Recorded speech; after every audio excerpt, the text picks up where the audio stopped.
Good day. My name is Erwin B. Marabete, and here's my ethical dilemma. It's all about the autonomous vehicle or the self-driving car. And here's the questions and the situation. Imagine you are part of a team developing autonomous vehicle or the self-driving cars.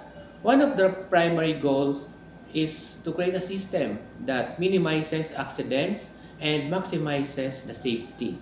However, you encounter the scenario where the car must make a split-second decision in an avoidable accident situation. Here's the scenario. The car is driving down a road when suddenly a group of pedestrians steps into the crosswalk. At the same time, a single pedestrian appears on the sidewalk to the right. The car's AI must decide between swerving onto the sidewalk, which will save the group but harm the single pedestrian, or continuing straight, which will harm the group but keep the single pedestrian safe.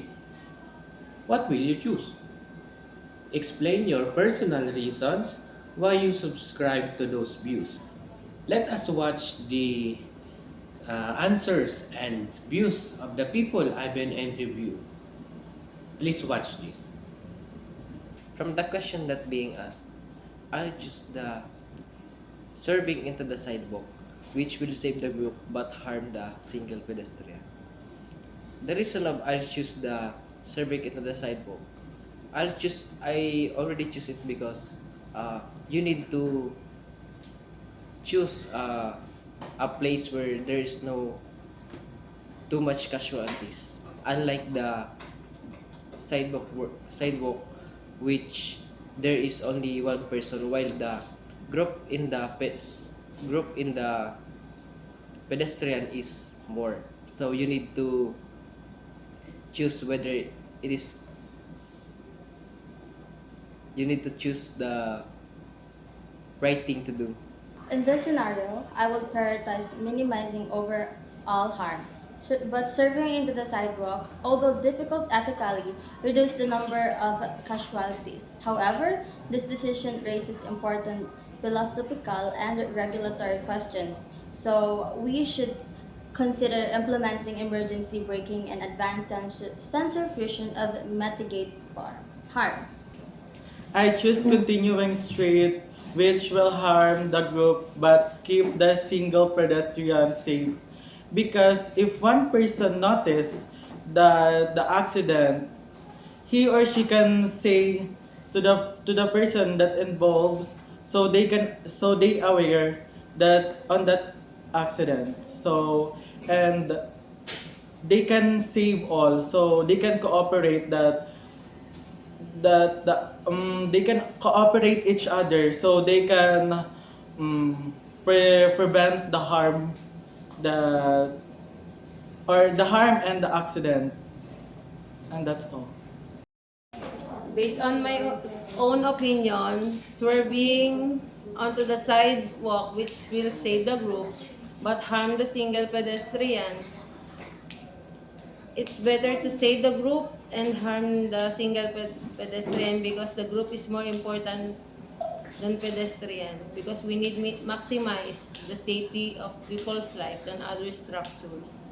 I would prioritize minimizing harm by swerving onto the sidewalk. Saving the group, this decision aligns with proper ethics, reduces risk, and trust the vehicle sensors and predictive modeling. Ultimately, autonomous vehicles require careful consideration of ethics. Thank you. Based on the situation, in my opinion is, I rather choose the swerving on the sidewalk, which will save the group but harm the single pedestrian, because only one pedestrian will be affected compared to the group of pedestrian that more people will be affected.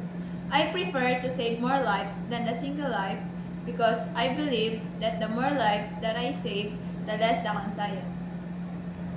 I will choose swerving into the sidewalk, which will save the group but harm the single pedestrian. Though I want all of them to be safe, I must choose one. the safety of a group is more important than the safety of a single person. Because sometimes we need to sacrifice the safety of a person to save the lives of a group. The primary goal of self-driving cars uh, is to minimizing accidents. That's why if I would choose between swerving and continuing straight, I would choose swerving because it causes less harm and less case I commit. It is better to save uh, more lives than the single one. Yan, thank you. In my opinion, it is better for one person to be hurt rather than the entire group. Thus, I will choose to swerve onto the sidewalk, which will spare the group but injure one. Compared to the other families in the group, just one will lose or experience difficulties and the costs are lower.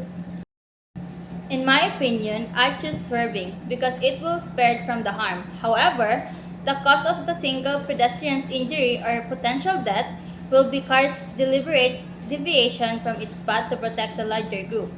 While the group remains unharmed, in the decision that the ethical implication is that the car actively chooses to redirect harm to an individual, raising questions about fairness and the moral value of sacrificing one for many. My analysis was most of the answers fall into the utilitarian approach. They want autonomous vehicle to be programmed to choose the action that minimizes harm. In this case, serving to harm fewer people. Furthermore, avoiding many casualties is a more ethical choice for the good of several people.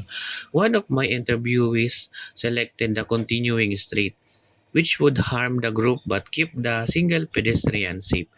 This idea falls into the deontological approach.